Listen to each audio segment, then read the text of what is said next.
நாகை அருகே திருப்பூண்டி சுற்றுவட்டார பகுதிகளில் வயலில் தேங்கிய மழைநீர் வடியாததால் 2000த்திற்கும் மேற்பட்ட ஏக்கர் விளைநிலங்களில் பயிர்கள் அழுகும் அபாயம் ஏற்பட்டுள்ளது. கூடுதல் தகவல்களோடு இணைகிறார் செய்தியாளர் சகாதேவன்.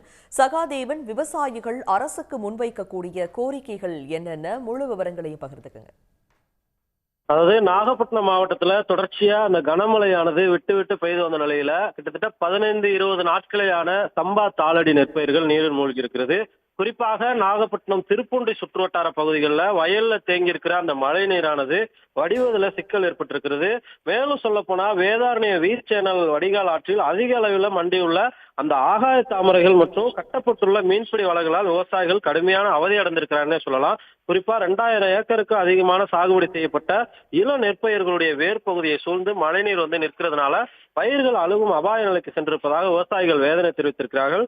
இதே போல நாகப்பட்டினத்தில் உட்பட்ட பல்வேறு பகுதிகளில் கடந்த ஒரு வாரமாகவே விட்டு விட்டு கனமழை பெய்திருந்தாலும் மழை விட்டு விடுகின்ற நேரத்துல வயல்வெளியில தேங்கி இருக்கக்கூடிய நீரை வடிய வச்சு அவங்களுடைய இளம் பயிர்களை காப்பாற்றக்கூடிய முயற்சியில விவசாயிகள் ஈடுபட்டாலும் மீண்டும் இந்த கனமழையானது தொடங்கி மீண்டும் அந்த வயலிலேயே மழை நீரானது தேங்கி இருப்பதால் விவசாயிகள் செய்வதறியாமல் தவித்து வருகிறார்கள். குறிப்பாக மழைநீர் 3 நாட்களுக்கு மேலாக வயலிலேயே தேங்கி நின்றால் 15 நாட்களேயான அந்த இளம் நெற்பயிர்கள் மழைநீரில் மூழ்கி அழுகக்கூடிய ஒரு அபாய நிலைக்கு செல்லும் என விவசாயிகள் வேதனை தெரிவித்திருக்கிறார்கள். இருந்தாலும் அந்த வீச்சேனல் வாய்க்கால்கள் வேதாரண்ய பகுதியில் இருக்கக்கூடிய வடிகால் வாய்க்கால்கள் இருக்கக்கூடிய ஆகாய தாமரைகளை அரசு அதிகாரிகள் உடனடியாக நடவடிக்கை எடுத்து கனமழை தொடங்குவதற்கு முன்பாகவே அந்த ஆகாய தாமரைகளை அப்புறப்படுத்தினால் இது போன்ற பாதிப்புகள் இருந்து தப்பலாம் எனவும் வடிகால் பிரச்சனைகளை தீர்க்கலாம் எனவும் மழைநீரும் வயலில் தேங்காமல் இருக்கும் எனவும் விவசாயிகள் தெரிவித்திருக்கார்கள். தொடர்ந்து கனமழை நாகப்பட்டினம் மாவட்டத்தில் விட்டு விட்டு பெய்ததுனால பல்வேறு பகுதிகளில் இருக்கக்கூடிய சம்பா தாளடி